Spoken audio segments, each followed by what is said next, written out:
Construction safety के ऊपर, तो वो हम लोग देखते हैं कि what they have pointed out this doctor K. N.. Jha. और क्योंकि वैसे भी हम लोग लेटेस्ट डेटा पर पढ़ रहे हैं, आप लोगों को आपको जो बुक मिली होगी वो पता नहीं उसमें कितना रिसेंट डेटा है कि नहीं, लेकिन हम जो 2-4 दिन ये इस वीक से पढ़ रहे हैं, हम बिल्कुल लेटेस्ट डेटा पढ़ने की कोशिश कर रहे हैं, मे भी पिछले 5 साल वगैरह का, और जो भी अवेलेबल है, ठीक है, जो इंटरनेट पे अवेलेबल है, वो भी इंटरनेट पे भी जो है that is from authentic data. अगर आप गवर्नमेंट की वेबसाइट पे तो मिल ही नहीं रहा है, ठीक है। अगर किसी ने आरटीआई वारटीआई से निकाला होगा और वो कहीं अवेलेबल होगा तो उसको भी हम ऑथेंटिक मानेंगे, लेकिन वो पब्लिक डोमेन में नहीं है, समझ रहे हैं? तो चलो देखते हैं फिर ये क्या यहाँ पर पिक्यूलियर पॉइंट्स हैं। So the construction industry is one of the most significant industries in terms of its contribution to GDP, gross domestic product, in terms of its impact on health and safety on the working population। तो construction industry जैसे भी कल भी हम बात कर रहे थे कि सेकंड लार्जेस्ट सेक्टर और एम्प्लॉयर, ठीक है।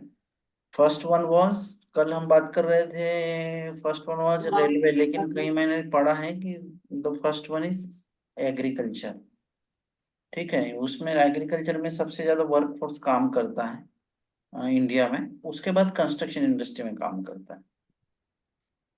तो ठीक है, तो अगर आप कंस्ट्रक्शन इंडस्ट्री का कंट्रीब्यूशन देखेंगे इकोनॉमी में के लिए, तो जीडीपी में इसका काफी बड़ा कंट्रीब्यूशन होता है। दूसरा ये है, ये इसलिए हमारे लिए और भी इम्पोर्टेंट है कि इसके impacts on the health and persons health and safety. Hence the construction industry is both economically and socially important, ठीक है। जैसे हम लोग वैसे भी सोशियो इकोनॉमिक चैलेंजेस के बारे में पढ़ेंगे और आगे of the accidents occurring in the Indian construction industry। तो वैसे भी आप देख रहे हैं कि एक्सीडेंट के भी, यानी एक्सीडेंट के कॉज और उसकी इम्पैक्ट, ठीक है। Impact on what? Impact on society and impact on economy. तो वैसे भी आप देख रहे हैं कि एक तो कंट्रीब्यूशन तो है ही जीडीपी में कंट्री के, यानी इकोनॉमी में, लेकिन अगर बहुत ज्यादा नंबर ऑफ एक्सीडेंट्स जो है अगर अलार्मिंग रेट से बढ़ते रहे हर साल, जैसे कि कल भी हम बात कर रहे थे कि काफी अलार्मिंग सिचुएशन है। अब ये तो कंस्ट्रक्शन में हम लोग देख रहे हैं कि 45,000 टू 48, एक जगह हमको 45,000 मिला था और एक रिपोर्ट में 48,000 deaths annually in construction industry. दूसरा फैक्ट्री का भी एक डेटा है, हम लोग हालांकि ये सब फैक्ट्री के ऊपर नहीं पढ़ेंगे, लेकिन फैक्ट्री में गवर्नमेंट का डेटा आया था कि 3 deaths per day is happening in the Indian factories, ठीक है। फैक्ट्री का मतलब factories defined as per factories act. तो क्योंकि अभी हम लोग फैक्ट्री ये वाले सब्जेक्ट में फैक्ट्री को नहीं लाते हैं क्योंकि और कंफ्यूजन होगा फालतू, और इसीलिए सिर्फ कंस्ट्रक्शन और कंस्ट्रक्शन इंडस्ट्री और एक्सीडेंट स्टैटिस्टिक्स की बात कर रहे हो, that is mainly with respect to construction industry. तो आईएलओ क्या बोलता है? According to International Labour Organization 2005, the construction industry provides for around 7% of the global employment, but is responsible for 30 to 40% of the world's occupational फर्टिलिटीज।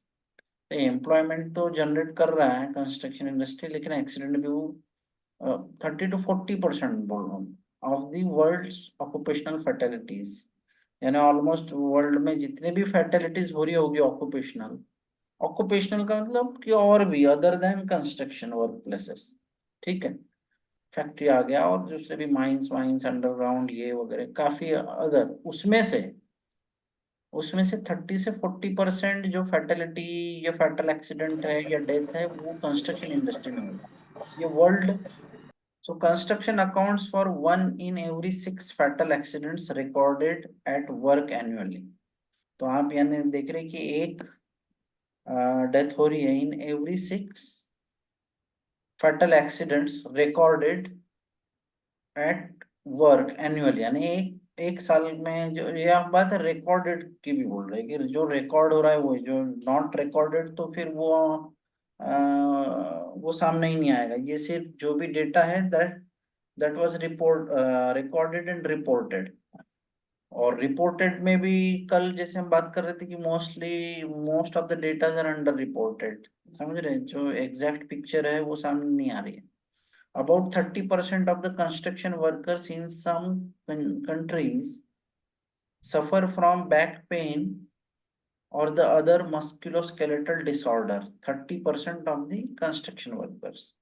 तो बता रहा है कि थोड़ा स्पेसिफाई कर रहे हैं कि क्या मोस्टली ये ज्यादातर सामने आया होगा कि बैक पेन और मस्कुलोस्केलेटल डिसऑर्डर, यानी मसल वगैरह से या स्केलेटन वगैरह से रिलेटेड जो भी है डिसऑर्डर वो ज्यादा हो रहे हैं कंस्ट्रक्शन फील्ड में जो लोग भी काम कर रहे हैं उनको। तो मोस्टली 30% बोल रहा है।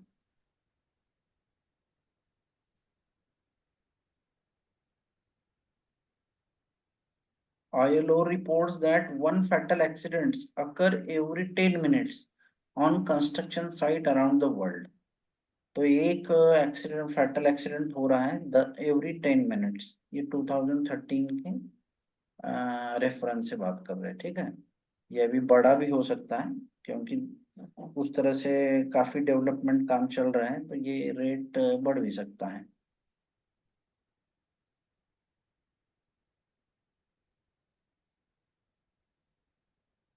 Construction fatalities rate for some select countries. तो ये इंटरनेशनल डेटा है, हालांकि अपने सिलेबस में इंटरनेशनल नहीं है, नेशनल डेटा यानी इंडियन पर्सपेक्टिव में ही बात करेंगे हम लोग। लेकिन ये चाहिए तो आप अपने नॉलेज के लिए देख सकते हैं इसमें। लेकिन ये कब का है उसका रेफरेंस, हाँ ये इधर ईयर लिखा हुआ है 17, 15, 18, 2000 अप टू 2018 तक ये समझो। ऑस्ट्रेलिया में है 2.9 फैटेलिटीज पर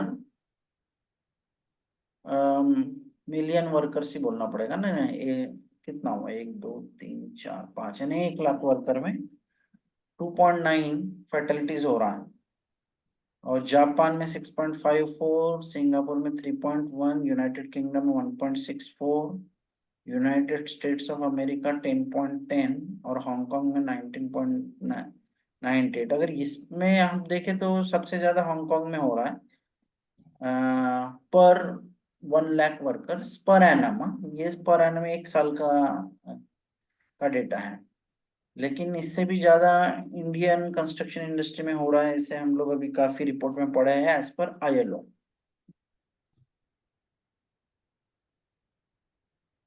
Hong Kong, United States, Japan, Singapore fatal construction accidents occupy first rank in all industrial accidents by number for the year 2015। तो ये 2015 में यहाँ पे इनका रेट ज्यादा था, लेकिन शायद अभी इंडिया आगे बढ़ गया हो, इसलिए अभी की जो भी लेटेस्ट रिपोर्ट हम लोग पढ़ रहे थे उसमें इंडिया ILO बोल रहे हैं कि इंडियन कंस्ट्रक्शन इंडस्ट्री में ज्यादा एक्सीडेंट हो रहा है। इन terms of fatality rates across all fatal industrial accidents, fatal construction accidents in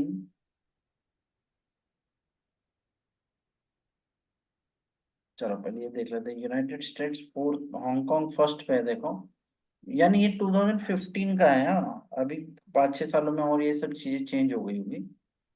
Singapore second, Australia fourth, great Britain third.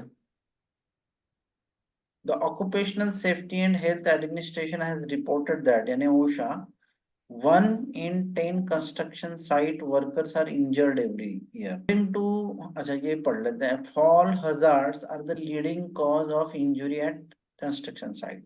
ये OSHA बोल रहा है, तो इसको मान लेंगे हम लोग, ठीक है। तो फॉल हजार्ड सबसे ज्यादा सबसे बड़ा कॉज है, ठीक है, जो कंस्ट्रक्शन इंडस्ट्री में एक्सीडेंट हो रहा है हो रहे हैं।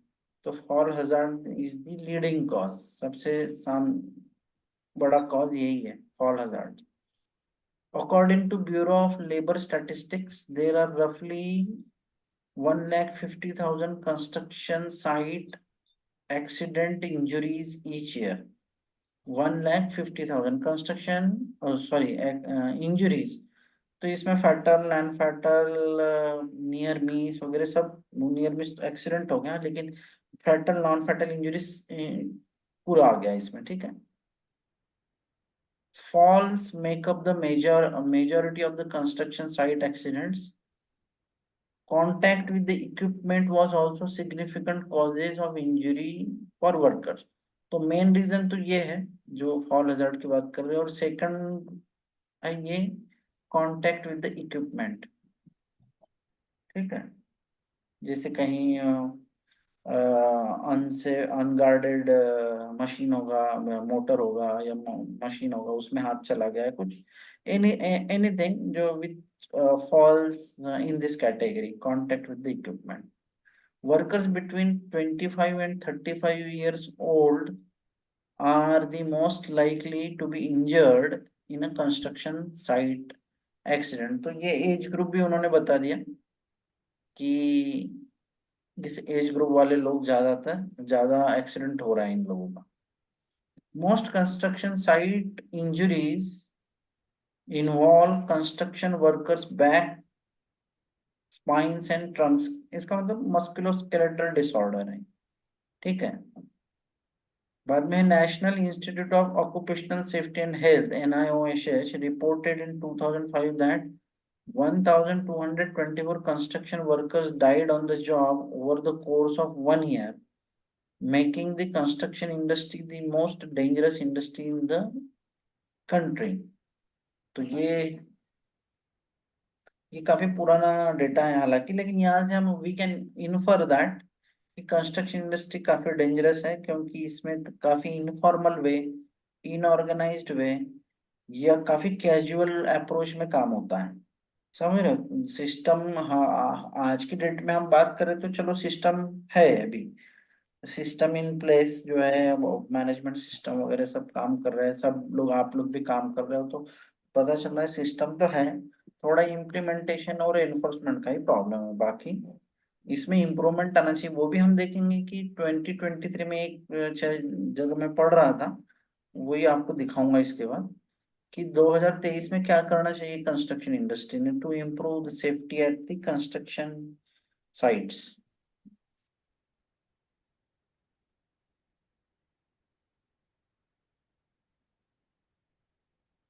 Unlike manufacturing, construction is a set of one-off activities, some independent and some interrelated. They are performed in a temporary setup, and every setup in a construction project is unique. तो ये construction जो industry है या construction जो project है उसकी uniqueness के बारे में बात कर रहे हैं, और उस यूनिकनेस की वजह से ही आप देख रहे हो कि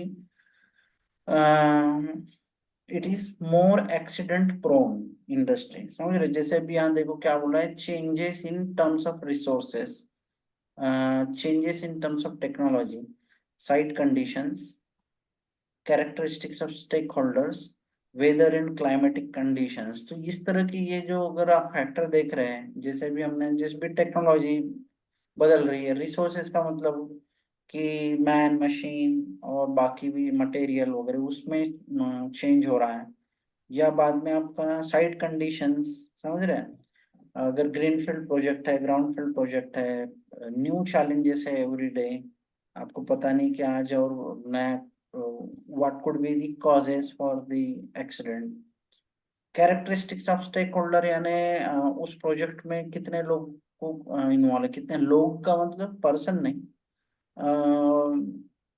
स्टेक होल्डर का मतलब those have some business interest in that project, ठीक है। यानी कोई फाइनेंसर होगा, कोई एनजीओ का इन्वॉल्वमेंट हो, गवर्नमेंट का इन्वॉल्वमेंट है, प्राइवेट पार्टनर्स है, सिविल सोसाइटी है, यानी काफी सारे लोग, समझ रहे, जिनका कुछ न कुछ उस बिजनेस में इंटरेस्ट है, that is called stake holder. तो समझ रहे हो, तो ये इतना सारा लोगों का इन्वॉल्वमेंट रहने के वजह से भी थोड़ा जब कंस्ट्रक्शन इंडस्ट्री पे काम करना थोड़ा सा एक चैलेंज ही है, ठीक है। जैसे हमने कल भी हम बात कर रहे थे कि नंबर ऑफ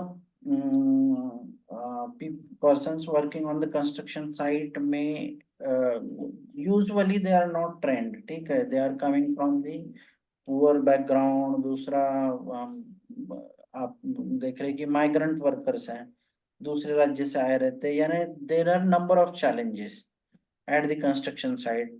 और भी सारे स्ट्रेस रहते हैं उनको, यानी सिर्फ काम करने का ही सामने अर्निंग सोर्स ही देखना वो एक चैलेंज नहीं है, पर जहाँ रह रहे हैं वहाँ खाने की व्यवस्था, मेडिकल फैसिलिटीज, यानी बहुत सारे बैरियर्स हैं।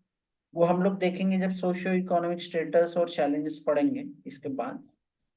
तो ये तो इस यूनिक जो जो हम बात कर रहे हैं कि अल्टीमेटली जो बात करेंगे कि हम ह्यूमन फैक्टर्स की, यानी ये जो all these factors are leading to the human factors and which is the leading cause for accidents on the construction site. ठीक है, तो ये आप देख रहे हैं कि ये कंस्ट्रक्शन इंडस्ट्री की यूनिकनेस के बारे में बताया कि हो सकता है जैसे वेदर एंड क्लाइमेटिक कंडीशन कहीं रिमोट एरिया में है, सपोज कहीं राजस्थान जैसी कोई जगह पे है जो बिल्कुल हाँ क्या बोलते हैं ड्राई एरिया में है, अब हो सकता है कोई प्लांट बिल्कुल फॉरे रिमोट एरिया में है, कहीं आप देखोगे शी शोर पे है। तो यानी आप देख रहे हो कि अलग अलग जगह क्लाइमेटिक कंडीशन अलग है, तो वहाँ के चैलेंजेस भी अलग रहेंगे। बाद में स्टेक होल्डर के बारे में मैंने बताया, साइट कंडीशंस है अनइवन या फिर अलग अलग जगह पर है उसके यानी ये यूनिक है। और फैक्ट्री में आप बोल रहे हैं कि once it has been commission और it has started it operation, तो वो फैक्ट्री आप वो कहीं पे भी हो, लेकिन वहां पर जो वो डे टू डे वाली एक्टिविटी है वो सेम ही रहेगी, समझ रहे हैं। यानी आपको एक ही तरह का काम करना है, मोनोटोनस जॉब, तो you are already prepared for what challenges could come. ठीक है, आपको पता है हाँ डेली यही यही काम है, रिएक्टर्स चलाना है, प्रोडक्शन का रिकॉर्ड रखना है, डेटा रीडिंग लेना है वगैरह। लेकिन कंस्ट्रक्शन साइट पे आपको आज पता नहीं कि कोई पीट आप एक्सकैवेट कर रहे हैं तो आज इसमें से क्या निकलेगा या क्या हो जाएगा, या प्रॉपर बैरिकेडिंग है या नहीं, या कोई गिर गया, या आप उधर काम कर रहे ध्यान नहीं दे रहे, कोई जेसीबी आके टकरा गया, कुछ भी हो सकता है। Anything can happen on the construction site. So construction site पे आपको डे टू डे चैलेंजेस जो है वो ज्यादा रहते हैं, और आपको उसके लिए यू आर अंडर प्रिपेयर्ड यही बोलना पड़ेगा। क्योंकि अंडर प्रिपेयर्ड इसलिए कि सिस्टम तो है, अभी एज ऑन डेट हम बोले आज 2024 में अपन लोग हैं, तो अभी चाहे तो सेफ्टी का, हेल्थ सेफ्टी के लिए एक्ट रूल, नो क्या बोलते हैं ऑफिस ऑर्डर नोटिफिकेशन जीआर, ये सब नई नई चीजें आ गई, मेथोडोलॉजी प्रोसीजर एसओपीस। लेकिन उसका थोड़ा इम्प्लीमेंटेशन जो है कंस्ट्रक्शन साइट पे थोड़ा कम है, क्योंकि हम लोग बात कर रहे हैं कि कंस्ट्रक्शन साइट पे जो अप्रोच है, चाहे वो गवर्नमेंट का हो या चाहे वो उस ऑर्गेनाइजेशन का हो, थोड़ा सा लीनियंट अप्रोच है, यानी थोड़ा लेथार्जिक अप्रोच है, बहुत ज्यादा ध्यान देके वो काम नहीं करते हैं। ठीक है, कर रहे लोग काम कर रहे हैं, लेकिन इसी कैजुअल अप्रोच की वजह से एक्सीडेंट भी ज्यादा हो रहे हैं कंस्ट्रक्शन साइट के ऊपर।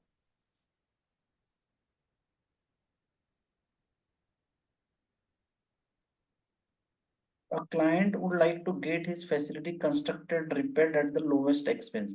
तो ये जो हम लोग जैसे प्रोजेक्ट मैनेजमेंट की भी बात कर रहे थे कि एक जो what ever project, not only the construction project, कोई भी प्रोजेक्ट में आपको एक डेडलाइन दे दिया है कि ये तय सीमा तक काम हो जाना चाहिए, और दूसरा ये सीमा टाइमलाइन तो है ही, दूसरा प्रोजेक्ट मैनेजर पे ये भी प्रेशर रहता है कि वो कम पैसे में ये काम करके दे, कम समय में तो करके ही दे, यानी डेडलाइन में, लेकिन कम पैसे में। उस कम पैसे के चक्कर में हो सकता है सेफ्टी एनवायरनमेंट वगैरह का जो बजट है उसको कर्टेल कर दे, वो समझ रहे हैं सब कुछ।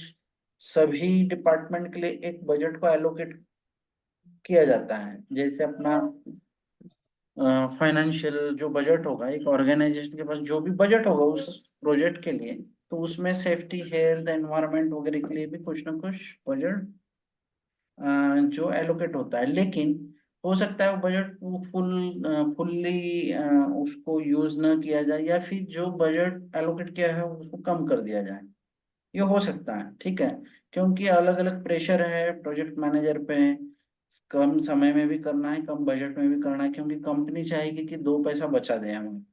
ठीक है, तब जाके जो है वो उसकी वाहवाही होगी, उसको प्रमोशन मिलेगा, जो भी है ओवरऑल। तो आप देख रहे हैं कि जो प्रोजेक्ट मैनेजर है या कंस्ट्रक्शन प्रोजेक्ट जो आगे बढ़ा रहा है, या कंस्ट्रक्शन हेड जो है, उसके ऊपर भी he has various undue pressure from the organisation also. So, a client would like to get his facility constructed and repaired at the lowest expense. On the other hand, a contractor would like to complete the project by spending as little as possible in order to maximize his profit. तो अब ये पैसे कमाने के चक्कर में आपका budget कम कर दिया हेल्थ सेफ्टी एनवायरनमेंट के ऊपर। समझ रहे, कहीं हेलमेट देना है तो हेलमेट सभी लोगों को नहीं मिल रहा है, सेफ्टी शूज कुछ लोगों को मिल रहे, कुछ किसी को नहीं मिल रहा, किसी को गॉगल्स मिल रहा है, किसी को नहीं मिल रहा है। यानी इसके वजह से जो है एक्सीडेंट हो सकते हैं फिर। ठीक है, in this process safety and quality are the biggest casualties. इसका मतलब यहाँ पर तो सेफ्टी और क्वालिटी को ही कैजुअलिटी बोल दिया उन्होंने। अगर इस तरह का कंडीशन हो जहाँ पर कि हेल्थ और सेफ्टी की तरफ ध्यान नहीं दिया जा रहा, प्रॉफिट की तरफ ध्यान दिया जा रहा है, तो इसमें अगर आप देखोगे तो भुगत भोगी सेफ्टी और क्वालिटी यही हो गए, समझ रहे। यानी जी, जो बजट एलोकेट किया है वो पूरा का पूरा यूज होना चाहिए, या फिर और भी ज्यादा देना चाहिए, कि क्योंकि एक भी जो हमारा ऑब्जेक्टिव जो रहना चाहिए HSC प्लान में हम लोग जब डिसाइड करेंगे कि हमारा, या फिर पॉलिसी में आप जो वॉट एवर आपके कंपनी का जो विजन या मिशन होगा, उसमें आप बोल रहे कि इस तरह की हमारी पॉलिसी है, वी विल प्रिवेंट एक्सीडेंट। तो वो प्रिवेंट के लिए आपको ये सोचना है कि जीरो एक्सीडेंट हो। और अगर एनवायरनमेंट के बारे में बात करें तो मिनिमम इम्पैक्ट और no impact on the environment. तो ये सोच लेके आगे बढ़ेंगे, तब जाके वो उस ऑर्गेनाइजेशन का एक कॉम्पिटिटिव एज रहेगा और उसकी इमेज बाहर में सही रहेगी। लेकिन ज्यादातर ऐसा होता नहीं है, because the priority is on making और earning a profit rather than giving a due importance to health and safety matters. ये ज्यादातर ऐसा ही होता है। ठीक है, जैसे और बाकी आप लोग भी उसका उदाहरण या आप लोग भी बताते रहते हैं कि सर सेफ्टी हेल्थ एनवायरनमेंट ये सिस्टम तो है, लेकिन ज्यादातर सभी के ऊपर प्रेशर रहता है कि प्रोजेक्ट को कंप्लीट करना है, इसीलिए अगर कुछ सेफ्टी वायलेशंस भी हो रहे तो उसको ओवरलुक किया जा रहा है from the line managers. Line manager यानी जो लोग जैसे प्रोजेक्ट मैनेजर हो गए, यानी जो लाइन में काम कर रहे हैं, और जो असिस्ट कर रहे हैं, जो एडवाइस कर रहे हैं on health and safety matters, वो लोग अगर उनको स्टॉप वर्क दे रहे हैं या कुछ काम रोक रहे हैं because of undue safety practices और due to violation to rules and जो भी act provisions of the act, तो वो स्टॉप वर्क में फिर उनको ऊपर से बोल दिया जाता है नहीं आप थोड़ा रुक जाओ, ये ऐसा मत करो। और उनको प्रेशर, सेफ्टी वालों के ऊपर प्रेशर डाल के वो फिर से काम को कर दिया जाता है, समझ रहे हैं। यानी उसको आगे बढ़ा दिया जाता है। तो ये पिक्चर तो है, हर जगह है इंडिया में। The contractual role of designers, consultant, architects with contractor construction facility is not very clear. हाँ, ये भी एक बात है, समझ रहे। जैसे अभी हम बात करते आ रहे हैं कि कंस्ट्रक्शन इंडस्ट्री जो इंडिया में है, अ, वो एक तरह से अनऑर्गेनाइज्ड है। यानी समझ रहे हैं ना कैसे एक या जैसे आप घर का भी काम बनाने के लिए देते हैं किसी ठेकेदार को, तो हम लोग सिर्फ ओरली बोल देते हैं। मैं तो बहुत छोटा एग्जांपल दे रहा हूँ, मीडियम और लार्ज प्रोजेक्ट की बात नहीं कर रहा हूँ। लेकिन आप देखोगे कि कोई किसी तरह का एग्रीमेंट नहीं है, और सब क्या बोलते हैं ओरली, अगर ये स्मॉल प्रोजेक्ट की बात है। मीडियम और लार्ज प्रोजेक्ट में तो एग्रीमेंट होते हैं, लिखित एग्रीमेंट होते हैं, आजकल तो होता है। कंस्ट्रक्शन मैनेजमेंट प्लान भी शेयर किया जाता है, उसमें everything has been described in construction management plan, and according to that plan only वो आपको वो प्रोजेक्ट को आगे बढ़ाना रहता है। ठीक है, लेकिन उस प्लान में अभी अभी कुछ सालों से आप देखोगे कि सबकी रोल्स एंड रिस्पॉन्सिबिलिटीज भी डिफाइन रहती है, ऐसा नहीं है कि नहीं रहता। अगर जो जो बड़े प्रोजेक्ट्स है गवर्नमेंट के प्रोजेक्ट्स वगैरह में, उसमें आपको दिखेगा यार सब कुछ लीगली चल रहा है, आपको प्रॉपर प्लान वगैरह सब मिल जाएंगे। बाकी बाकी प्राइवेट ऑर्गेनाइजेशन में भी जो लार्ज प्लेयर्स है, यानी जो बिग प्लेयर्स हैं, वो उसमें भी आप देखोगे कि प्रॉपर एग्रीमेंट हो रहा है बिटवीन टू पार्टीज, समझ रहे हैं?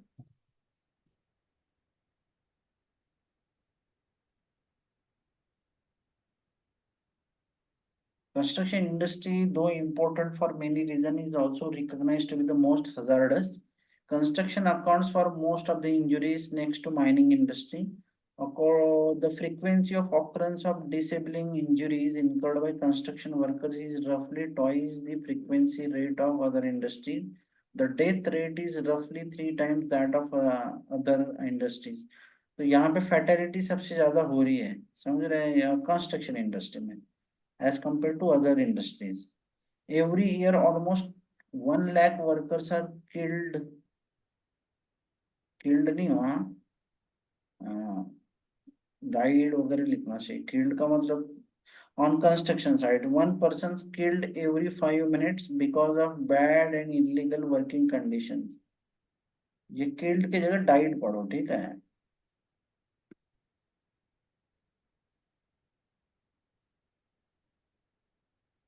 Construction industry accounts for 34% of the total number of fatalities in all industries in the Japan, out of which ये जापान वगैरह का छोड़ देते हैं, हम इंडियन की इंडियन इंडस्ट्री के बारे में ही पढ़ेंगे।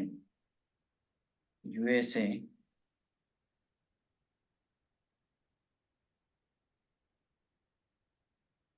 China, India. इंडिया के बारे में देखते हैं क्या लिखा हुआ है। Exact data of fatality for the construction industry is not separately available in case of India। तो ये तो काफी रिपोर्ट में हमको अभी तक पता चल गया। The frequent news of reports of accidents at construction sites suggest very acute construction safety problems in the country. Even on large and prestigious projects involving extensive use of sophisticated equipment, advanced technology of construction, very good subcontractors and workers, a large number of fatalities and major injuries have occurred। तो ये बोल रहा है कि जो big projects हैं, ठीक है, जिसमें प्रेस्टिजियस प्रोजेक्ट, यानी समझो रिलायंस, टाटा, बिरला वगैरह बड़ी कंपनियां हैं, अदानी वगैरह, वहाँ वहाँ ऐसे प्रोजेक्ट्स में भी फैटिलिटी और मेजर इंजरीज हो रहा है। इवन आफ्टर कि वहाँ पर सोफिस्टिकेटेड इंस्ट्रूमेंट है, नए जमाने के इक्विपमेंट है, टेक्नोलॉजी है, मैन पावर है, एडवांस टेक्निक्स या टेक्नोलॉजी है, अच्छे कॉन्ट्रैक्टर से, फिर भी एक्सीडेंट हो रहे हैं, ऐसा ऑब्जर्वेशन है, ठीक है। 46 death and 8 injuries were reported between 2013 and 16 for a total of 55 accidents in metro construction sites in 7 cities across the country। ये आरटीआई का डेटा है, यानी इसका मतलब ये गवर्नमेंट ने दिया है, हाँ? तो लेकिन ये 2013 से 16 के बीच का है, और 16 के बाद का हमने एक दूसरे पेपर में पढ़ा था, ठीक है। तो थोड़ा बहुत ये चार was pointed out that 77 fatal accidents were reported from various construction site across the country between 2012 to 2015। तो आप देख रहे हैं कि अलग अलग सोर्सेस से है, ठीक है। ये आरटीआई ने दिया से मिला है, ये लोकसभा में क्वेश्चनर के समय मिला है, ये 77 fatal accidents.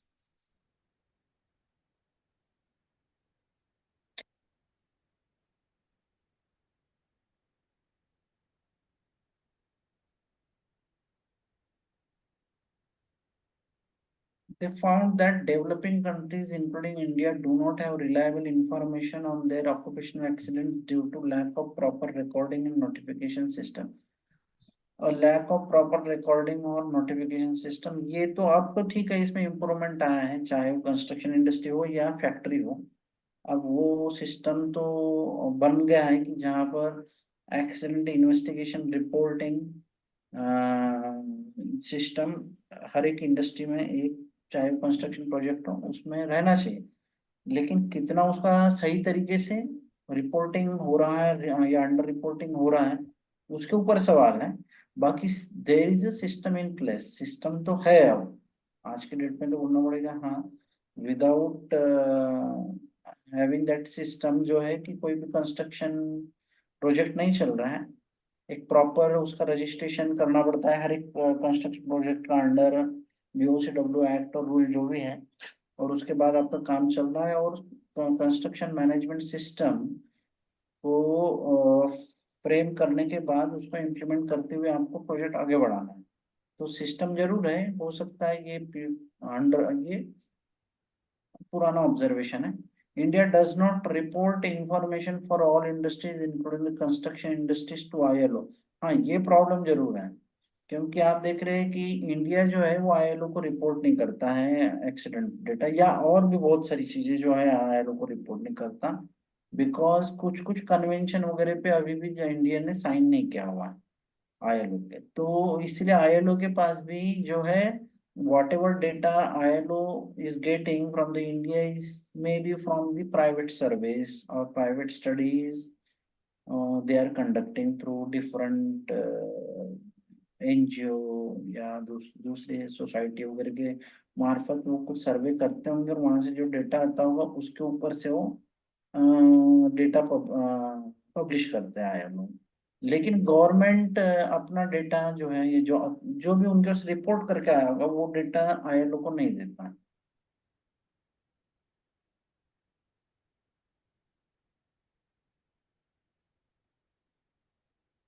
In order to get to know the status of accidents and injuries in the Indian construction, authors utilized, ये देखो ये जो भी पेपर ये जो पीडीएफ हम फाइल पढ़ रहे हैं उसमें इन्होंने जो एक्सीडेंट का डेटा और इंजरी का भी वो यहाँ से लिया है नेशनल एंड इंटरनेशनल जर्नल से, Indian statistic dot com, India country report, websites belonging to various department and offices of central and state government, NGOs, RTI Act, Rajya Sabha and reading newspaper, insurance companies, medical legal registers at public health centers and medical hospitals, first information FIR, जो FIR दर्ज होती है। तो ये काफी उन्होंने जो sources हैं जहाँ से ये इंफॉर्मेशन लेके ये वाला ये रिपोर्ट बनाया हुआ है।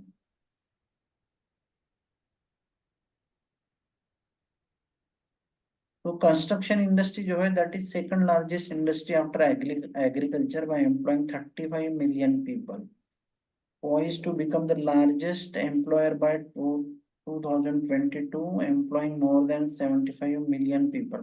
तो एग्रीकल्चर को भी पीछे छोड़ देगा शायद ये, जिस रेट से the rate at which the development work is going on in India, और उसी रेट के हिसाब से the people will be employed to execute the construction work. तो हो सकता है ये एग्रीकल्चर से भी ज्यादा लोग यहाँ पे काम करें। The Indian construction industry is presently valued over US 126 billion US dollar.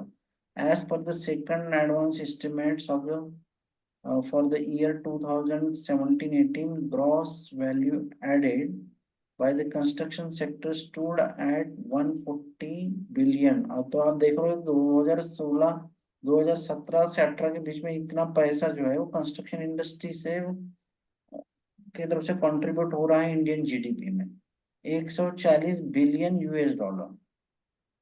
और ये हर साल 4.5% के हिसाब से बढ़ता जाएगा, समझ रहे? एस्टिमेट कम ज्यादा भी हो सकता है, ये पुराना रिपोर्ट है।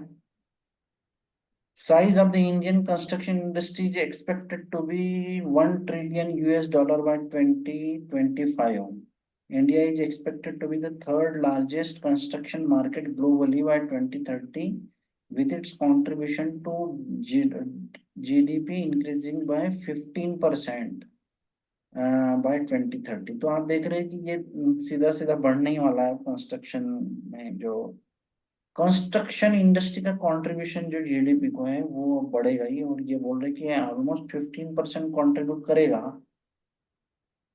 कंस्ट्रक्शन इंडस्ट्री, ठीक है, to the Indian GDP by 2030 तक।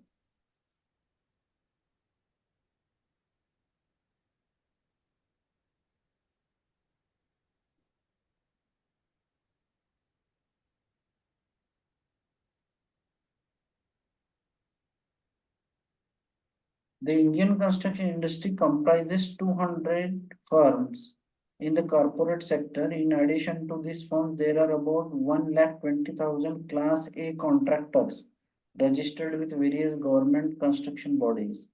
Total sales of the construction industry have reached 40,885 crores in 2004 and 5 from, ठीक है, in India the construction industry is classified under code 5 according to the national.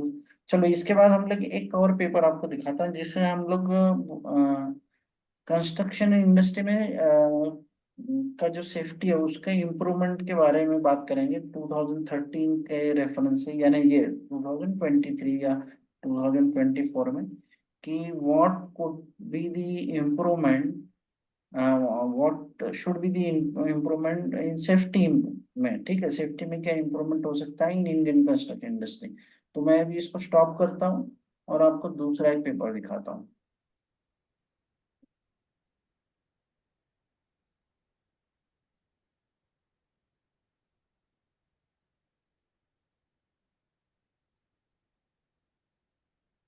ये देखो, ये अभी यहाँ पे क्या लिखा हुआ है क्वेश्चन, देखो आप पढ़ सकते हैं। What should be done to improve construction safety in 2023।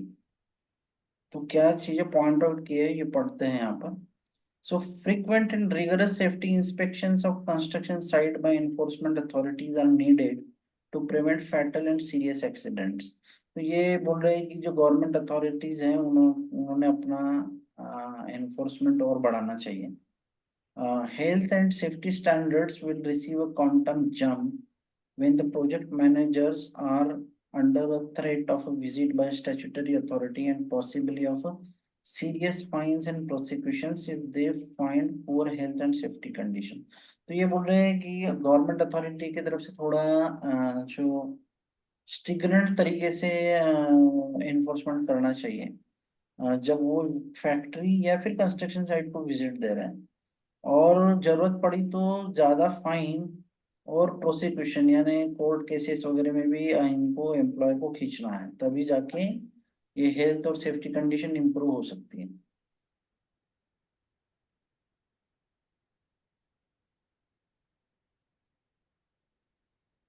Work safely at height and handle equipment safely when erecting steel frame buildings and structures.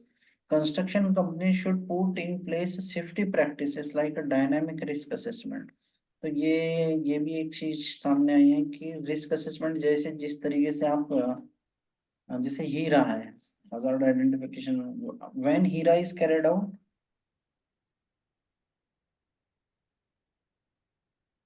Students are you there?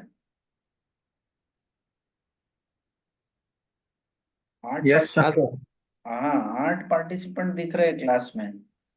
तो हीरा के जैसे भी कोई रिस्क असेसमेंट है, रिस्क असेसमेंट का एक example हो गया हीरा। जो हीरा का मतलब, HIRA is an methodology, it's a method to carry out hazard the risk assessment, hazard identification risk assessment. तो ये कब करता है? When HIRA is carried out, at which और phase, before starting any activities at the activity है। Construction site. Before starting any project, है ना। बाद में भी एक्टिविटीज। बाद में भी कर सकते हैं वो। अगर सपोज आपका नो सर। उसमें कुछ रिव्यू हो सकता है। हाँ हाँ, हो सकता है। हाँ, वो कब किया बाद जाता में रिव्यू होता है सर, लेकिन फर्स्ट है लेकिन वो आफ्टर 3 मंथ 6 मंथ ऐसा एक ड्यूरेशन रहता है sir, as per product critical एक। कब करना चाहिए? उसका भी कुछ क्राइटेरिया होगा। 6 महीने में होना ही चाहिए, मतलब 6 महीने का एक स्टैंडर्ड आता है सर, 6 महीने में होना ही चाहिए। ओके, और या जब अदर, सर एमएस काम चेंज हो करने गया का उसका जो तो हीरा भी स्टैंड चेंज होता है सर। नहीं सपोज 6 महीने का हो सकता है कि वो टाइम पीरियड में आपको करना ही है, लेकिन अदर 6 महीने के बीच में अगर कुछ हो सक, किस कंडीशन में जब सर छह मेथड महीने सर के चेंज अंदर कर भी रहे हैं, आपको काम करने का टेक्निक चेंज, असेसमेंट कर, हाँ। ये जब सर काम करने का टेक्निक चेंज यस कर रहे हैं सर, या फिर अगर इन कोई केस चेंजेस एमएस हो रहा है एक या फिर कोई एक कंप्यूटर। एक व्यक्ति बात करें। हाँ बोलिए।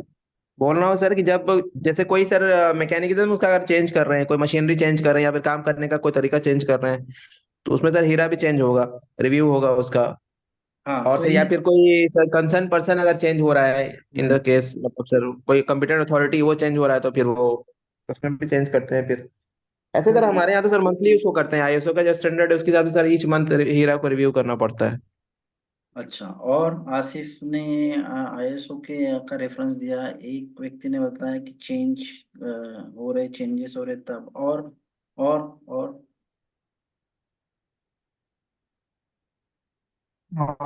भी सर एज पर कंडीशन इनके से नहीं कोई एडिशनल कोई मशीनरी या नया कुछ टेक्नोलॉजी यूज कर रहा है, जैसे एज पर एमएस अगर चेंज हो गया तो वो भी करना पड़ता है। बिल्कुल। ओवरऑल हाँ बोले तो अगर ये एमएस चेंज हो गया तो हमको हीरा को भी रिव्यू करके फिर से असेसमेंट करना पड़ता है। हाँ, तो यानी बोलने का मतलब है कि वो तो टाइम ड्यूरेशन तो चलो उन्होंने 1 मंथ या 6 मंथ आप जो बोल रहे हैं, वो तो उन्होंने प्रोएक्टिवली अपने तरफ से बोल रहे हैं कि respective of anything we will carry out risk assessment frequently, may be every month, every quarterly और इन 6 मंथ। लेकिन अगर कोई भी स्टैंडर्ड पढ़ोगे आप, जो भी आईएसओ वगैरह का, तो उसमें लिखा रहता है कि आप कोई भी असेसमेंट कर रहे हो, कब आपको करना है, when there is a change of management of change, है ना, ये पढ़ा होगा ना आपने, मैनेजमेंट ऑफ चेंज। तो मैनेजमेंट ऑफ चेंज में हर चीज आ गई। हो सकता है जैसे भी किसी ने बोला कि सर टेक्नोलॉजी बदल गई, या नया टेक्नोलॉजी अभी हम यूज करने वाले हैं अपने प्लांट में, या अगर कंस्ट्रक्शन साइट पे भी, हम तो कंस्ट्रक्शन की बात कर रहे थे, समझ रहे, हो सकता है न्यू टेक्निक आ गई, नए मैन पावर आ गए, नई मेथोडोलॉजी आ गई, कुछ न्यू रॉ मटेरियल्स आ गए, यानी कुछ भी चेंज हो रहा है, एनीथिंग इज चेंजिंग। ठीक है, अब even including the man power, not only the methods, processes और द रॉ मटेरियल्स और technology, but also the change. जैसे भी कोई हेल्थ और सेफ्टी का एचएससी मैनेजर भी बदल के आ गया, वो भी मैनेजमेंट ऑफ चेंज में आएगा।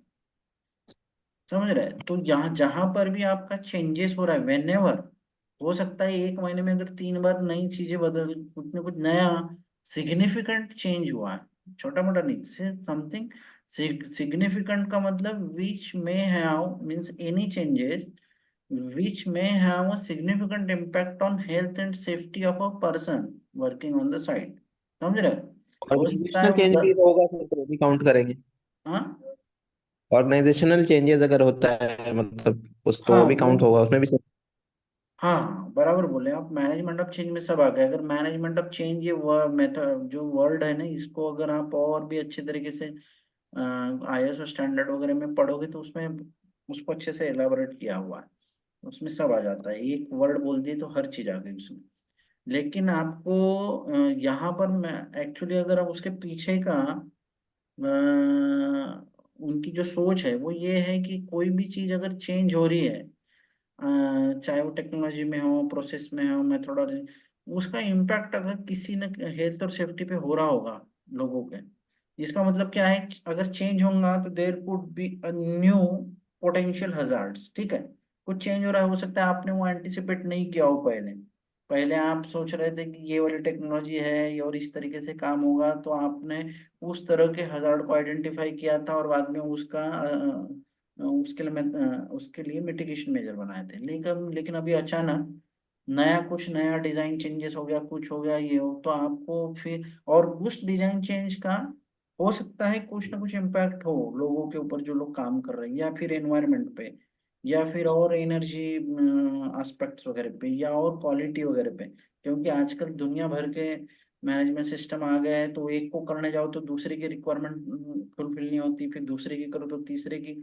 तो इसलिए वो इंटीग्रेटेड इंटीग्रेटेड मैनेजमेंट सिस्टम, यानी आईएमएस का मतलब कि और भी सभी तरह के, एक इंडस्ट्री को चलाने के लिए आपको क्वालिटी मैनेजमेंट सिस्टम भी चाहिए, एनर्जी मैनेजमेंट सिस्टम भी चाहिए, आपको सेफ्टी मैनेजमेंट सिस्टम भी चाहिए, एनवायरमेंट मैनेजमेंट सिस्टम भी चाहिए, इंफॉर्मेशन।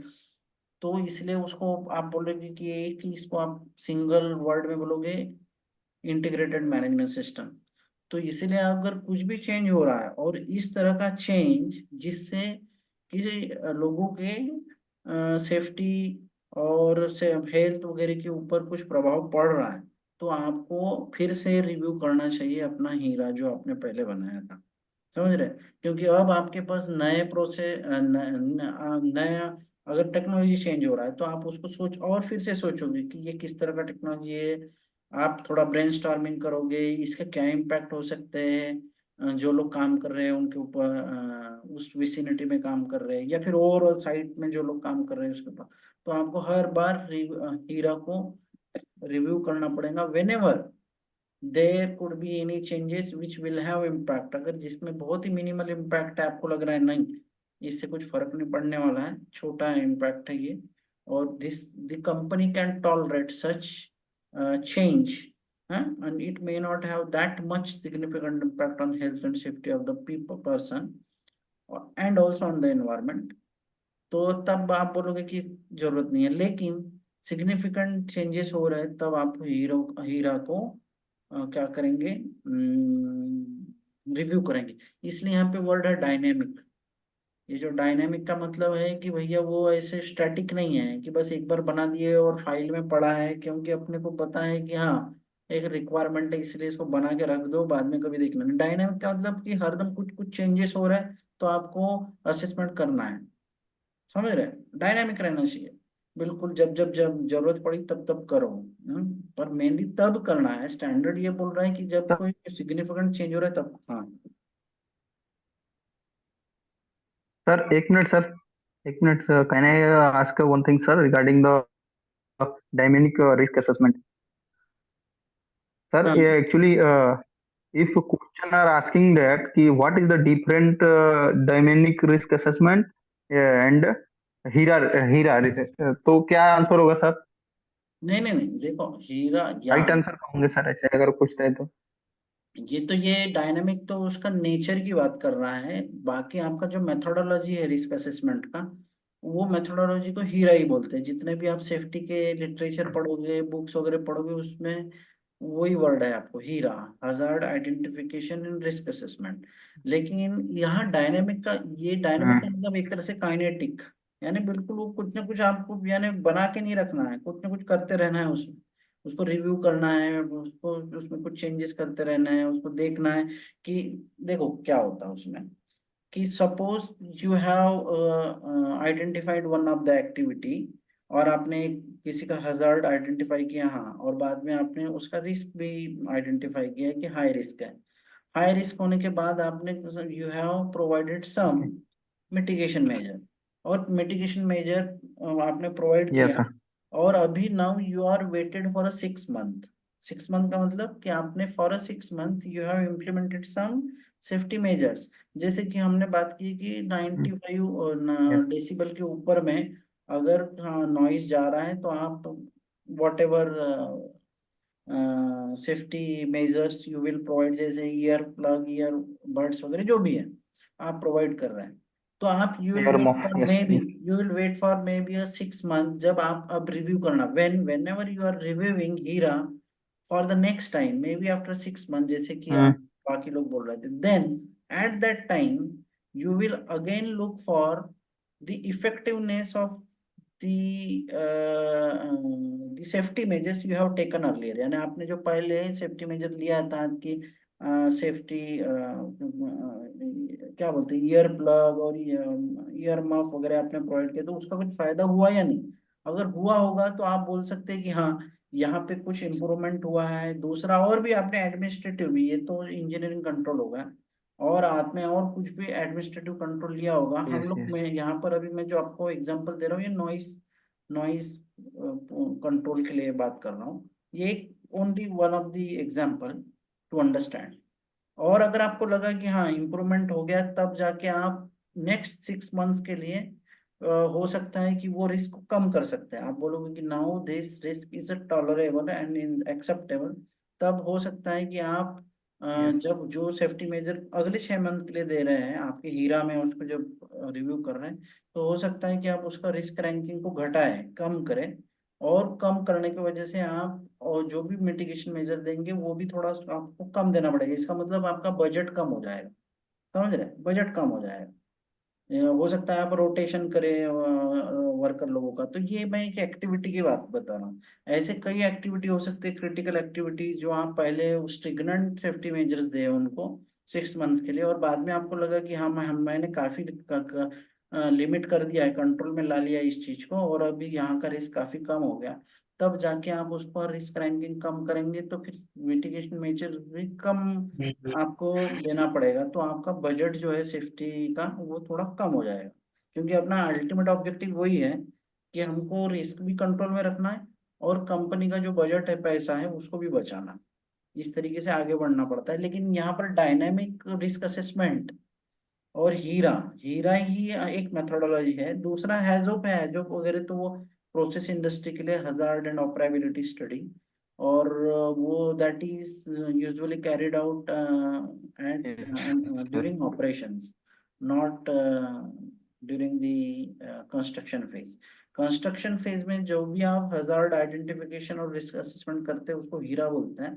लेकिन यहाँ वो बोल रहा है कि वो डायनामिक रहना चाहिए। डायनामिक का मतलब कि कुछ ना कुछ आप कर रहे हो, हाथ पैर हिला रहे हो, और नहीं कि बस एक बार बना दिया और इट इज नाउ स्टैटिक पड़ा हुआ है आपका फाइल में, कोई देख नहीं रहा है उसको। और जनरली जो आप ये रिस्क असेसमेंट वगैरह बनाते हो, ये सबको शेयर भी करना पड़ता है, समझ रहे? Every person working on the site, it he या could be a labour also, he could be a worker also, so that Hira should be share to everyone, not only share का मतलब mail भेज देने से नहीं। Share का मतलब जैसे हम लोग कल उस दिन भी इफेक्टिव कम्युनिकेशन की बात कर रहे थे, इफेक्टिव कम्युनिकेशन में आप जो बता रहे हो वो दूसरे को समझ में आना चाहिए। तो सिर्फ मेल कर देने से अपने इम्पैक्ट असेसमेंट ये हीरा बना दिया और पीडीएफ फाइल सबको भेज दी, तो वो क्या करेगा अगला आदमी? सपोज इलेक्ट्रिकल डिपार्टमेंट वाले इंजीनियर के पास गया हीरा, उसको मेल आया है कि हाँ कि सेफ्टी वालों ने ये बनाया है, ये उसको कुछ समझ में नहीं आएगा। वो बोलेगा हाँ ठीक है, इनका कुछ काम है, ये करते रहते हैं, कुछ ना कुछ भेजते रहते हैं। तो इसीलिए आपको जो वो वॉट एवर हीरा है, एस्पेक्ट इम्पैक्ट रिपोर्ट है, और what ever thing you have identified through different surveys, inspection वगैरह वगैरह, वो that should be talked more about through different platforms. हो सकता है आप ऑन द जॉब ट्रेनिंग में उनको बता रहे हो, या क्लासरूम ट्रेनिंग में उनको बता रहे हो, या फिर चलते फिरते बता रहे हो, या कोई रिवार्ड प्रोग्राम में बता रहे हो, या फिर वीकली प्रोग्रेस रिव्यू में बता रहे हो, या मंथली मीटिंग में बता रहे हो कि इस तरह के प्रॉब्लम हमने आइडेंटिफाइड किए थे, इस तरह का हजार्ड था, फिर हम लोगों ने ऐसा किया, फिर ऐसा हुआ, फिर वैसा। तो ये जितना ज्यादा कम्युनिकेशन अलग अलग लेवल ऑफ मैनेजमेंट लेवल पे होगा, जितनी ज्यादा चर्चा होगी, उतना ज्यादा लोग जागरूक होंगे। तो उसको ये जो है what ever hazard and risk assessment वगैरह, वो आपको सबको बताना पड़ेगा। और अगर आप वो ट्रेनिंग में बता देते हैं, यानी जो भी ट्रेनर होगा आपका, वो अगर वो बहुत सारी जितनी भी एक्टिविटी है, मेजर मेजर क्रिटिकल एक्टिविटी का अगर वो डिस्कशन 2-3 महीने के ट्रेनिंग में अगर सभी लोगों तक ओरली बताए। जनरली क्या हो जाता है कि अब हम लोग जब विजुअल, ऑडियो और बोलते हैं ना, ऑडियो और वीडियो, उस तरीके से लोगों को बताए तो वो चीजें जल्दी समझ में आती। और मेल करके सॉफ्ट कॉपी भेज दी तो कोई नहीं पढ़ता, nobody give hit to that, है ना? कोई ओपन करके वो थोड़ा देखेगा, बंद कर देगा फिर। लेकिन वही चीज आप कोई क्लासरूम में उनको समझा के बता रहे हो, वीडियो बता रहे हो, या खुद बोल रहे हो, तो usually what happens, the what you are communicating through the audio visual media, वो उनको जल्दी समझ में आता है, क्योंकि उनके दिमाग में वो बैठ के रहता है फिर, समझ रहे? तो ये इसीलिए training one of the element of safety management system और environment management system is that imparting training to the employees और to the person working on the site. वो उसका ऑब्जेक्टिव भी वो है कि आप उनको रेगुलर अवेयरनेस ये चलते रहना चाहिए, समझ गए? ये यानी ये डायनामिक है, this is also dynamic, training part is also dynamic, यानी हर वीकली ट्रेनिंग दे रहे हो आप, मंथली ट्रेनिंग दे रहे हो। ये ऐसा नहीं कि एक बार दे दिया, आप 1 साल बाद दिया जाएगा, तब तक तो लोग भूल जाएंगे, और उनको भी लगेगा कि इसका कोई इंपॉर्टेंस नहीं है, ये तो सिर्फ ऐसे ही चाय नाश्ते के लिए ट्रेनिंग के लिए बुलाते हैं और बताते हैं। तो हर एक चीज डायनामिक रहनी चाहिए। कल भी अपन कंटिन्यू करेंगे, रुकते हैं यहाँ पे क्योंकि समय काफी हो गया। कल नहीं, कल संडे है, will thank you sir. for your Monday को हम लोग और बातें करेंगे इसमें, ठीक है।